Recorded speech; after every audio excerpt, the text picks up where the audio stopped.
陈少。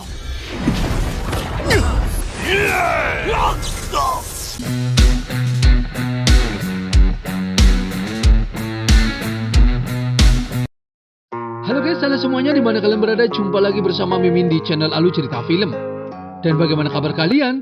Tentunya Mimin selalu doakan agar kalian semua dalam keadaan baik, sehat, dan bahagia selalu.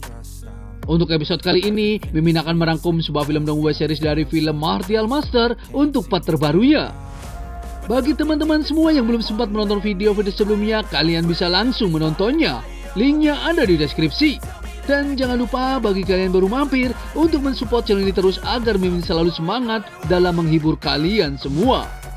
Oke, tanpa berlama-lama lagi, yuk kita langsung saja masuk ke dalam alur cerita Martial Master. Di episode terakhir kemarin, kalau Duo kalah dalam pertarungan melawan Qin Chen. Qin Chen juga akan memberikan kesempatan kepada kalau Duo dan memberikan dua pilihan. Yang pertama, Qin Chen akan mengambil tubuh, tulang, dan jiwanya. Dan setelah pemurnian selama 49 hari, ia akan menyempurnakannya menjadi bendera tulang putih yang legendaris. Agar kalau Duo menderita selamanya. Atau memilih pilihan yang kedua, yaitu mengikuti Qin Chen dan menjadi pelayannya. Kalau Duo pun tidak mungkin menjadi pelayan Qin Chen. Lalu Qin Chen juga menjelaskan, jika ia benar-benar kejam, ia tidak akan memberikan kesempatan hidup. Dan jika kalau Duo bisa mengikuti Qin Chen, dipastikan akan mendapatkan keuntungan. Kalau Duo masih menolaknya karena Qin Chen hanyalah manusia yang hanya di ranah Martial King. Ia ingin tahu apa yang akan diberikan Qin Chen kepadanya. Karena di zaman kuno ia sudah tidak terhitung jumlahnya Martial King yang ia bunuh. Si kucing hitam juga mengatakan Martial King belaka memang sesuatu yang wawasannya dangkal. Tapi Qin Chen telah memurnikan piring giok semesta tungku penekan iblis. Dan kalau Duo hanyalah bajingan tulang belulang. Dan kenapa masih berani nawar-menawar? Ia juga mengatakan orang kuat ras iblis seperti kalau Duo, ia mampu menembak dan membunuh dengan satu cakar di masa lalu. Seketika kalau Duo pun terkejut karena Qin Chen ternyata telah memurnikan tungku penekan iblis. Lalu Qin Chen mengeluarkan tungku penekan iblis yang ia dapatkan. Si kucing hitam pun terkejut, ternyata Qin Chen benar-benar telah memurnikan tungku penekan iblis. Qin Chen juga berkata kepada kalau Duo, kalau kesabarannya ada batasnya. Kalau Duo pun berpikir jika ia tidak setuju hari ini, ia pasti akan mati. Dan jika berjanji, dengan bantuan tungku penekan iblis ia hanya butuh beberapa bulan untuk pulih sepenuhnya. Tidak lebih dari 10 tahun, ia akan bisa memulihkan puncak kultivasinya. Ia pun berjanji kepada Qin Chen, namun ada suatu syarat. Yaitu ia harus menyimpan kecerdasan spiritual, jika tidak ia lebih baik ia mati. Qin Chen pun menyetujuinya dan meminta kalau Duo untuk jangan memberontak. Qin Chen langsung membuat segel pemusnah jiwa untuk dipasang di tubuh kalau Duo. Kalau Duo pun sangat terkejut. Lalu di saat Qin Chen memasuki sumber jiwa dari kalau Duo, ia juga sangat terkejut karena sumber jiwanya sangat kuat. Dan Qin Chen tahu pada masa-masa puncaknya kalau Duo pasti lebih menakutkan dibandingkan Martial Kaisar Langit tertinggi. Qin Chen pun mencoba memasang segel pemusnah jiwa di dalam sumber jiwanya.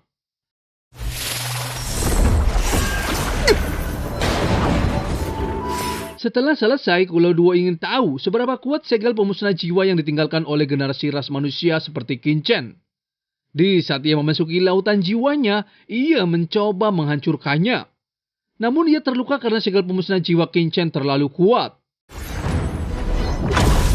Ia tahu kalau segel pemusnah jiwa Qin Chen sudah memasuki ke tahap akhir. Dan dengan kultivasinya saat ini, sekarang ia tidak mungkin bisa menyingkirkannya. Seketika, ia pun memberi hormat kepada Lord Qin Chen. Chen Shao. Lalu si kucing hitam meminta kalau Duo menyerahkan mutiara penekan alam kepadanya. Kalau Duo menjelaskan, di saat ia memasukinya, mutiara penekan alam sudah tidak ada di sana.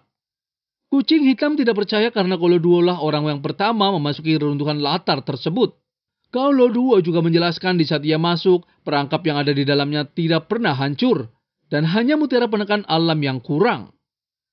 Selain itu juga tidak ada nafas dari mutiara penekan alam yang tersisa. Dan kemungkinan 8 tahun yang lalu, benda tersebut telah diambil oleh orang lain. Kucing hitam pun sangat kesal karena tanpa mutiara penekan alam, segel yang ada di dalam tubuhnya tidak bisa dihilangkan. Lalu Qin-Chen bertanya kepada kucing hitam, apakah penekan mutiara hitam bisa menghilangkan bibit parasit. Kucing hitam menjelaskan tentu saja semua bisa, karena mutiara penekan alam adalah jantung dunia dengan kekuatan dari benua Tianwu. Dan itu setara dengan sarang iblis kekacauan milik ras iblis asing. Benda tersebut bisa menekan segel sesuatu di benua Tianwu. Nafas dan kekuatannya sendiri juga bisa menghilangkan benih-benih parasit. Ia juga menjelaskan kepadanya kalau piring giok semesta di tungku penekan iblis milik Qin-Chen juga merupakan harta berharga di alam rahasia iblis surgawi. Ia tahu kalau ada legenda di piring giok semesta ada sebuah dunia kuno. Sedangkan tungku penekan iblis kuno digunakan khusus oleh orang kuat untuk menekan kekuatan iblis asing. Qin-Chen pun terkejut dan langsung mempraktekkan tungku penekan iblis yang ia miliki. Dan ia langsung memurnikan tungku penekan iblis dan mencari tahu apa isi dari tungku penekan iblis tersebut. Tak perlu waktu yang lama, Qin-Chen pun berhasil memurnikannya. Seketika iblis gentayangan yang ada di sana pun diserap oleh tungku penekan iblis Qin-Chen. Ia tahu kalau momentum tungku penekan iblis tersebut berasal dari harta karun kaisar tingkat 9. Lalu mereka semua pun pergi ke suatu tempat. Sesampainya di sana, ada sosok hantu gentayangan yang bisa berbicara. Qin-Chen pun terkejut karena ia tahu kalau hantu gentayangan tersebut adalah orang kuat yang terjatuh di sana pada zaman kuno. Di saat hantu itu menyerangnya, Qin-Chen langsung menggunakan segel langit dan gunturnya untuk memusnahkannya. Seketika hantu gentayangan itu pun hancur oleh serangan Qin-Chen. Lalu, bagaimana keseruannya? Mimin akan bahas di episode mendatang ya. Terima kasih. I don't ever slow up, no I don't take shit. I got no love for the fakeness. If you wanna play tough and wanna hate this, I'll always show up. I don't ever slow up, no I don't take shit. I got no love for the fakeness. If you wanna play tough and wanna hate this, I'll always show up and make a statement. I don't ever slow up, no I don't take shit. I got no love for the fakeness. If you wanna play tough and wanna hate this, I'll always show up and make a statement. Everything I do so instinctive and so passionate. Every word I move so descriptive like an adjective. I got a vendetta against people who patented being negative when you should be getting after it. I got facts over tracks, this and that. Spitting slow, spitting fast. I could roast, I could gas. Think I'm okay at last, but I don't know if that can erase all the past. And the pettiness, a reflection of the emptiness. Hilarious, you think you're worth my time, you're delirious. Mysterious, because you hide behind a fake exterior. Inferior, you know I'll always be a bit superior. Get off of me, this ain't no humble brag. I want you to hear words, you can say them back. I want you to feel free from the chains at last, and to believe in what you got, it was built to last, yeah.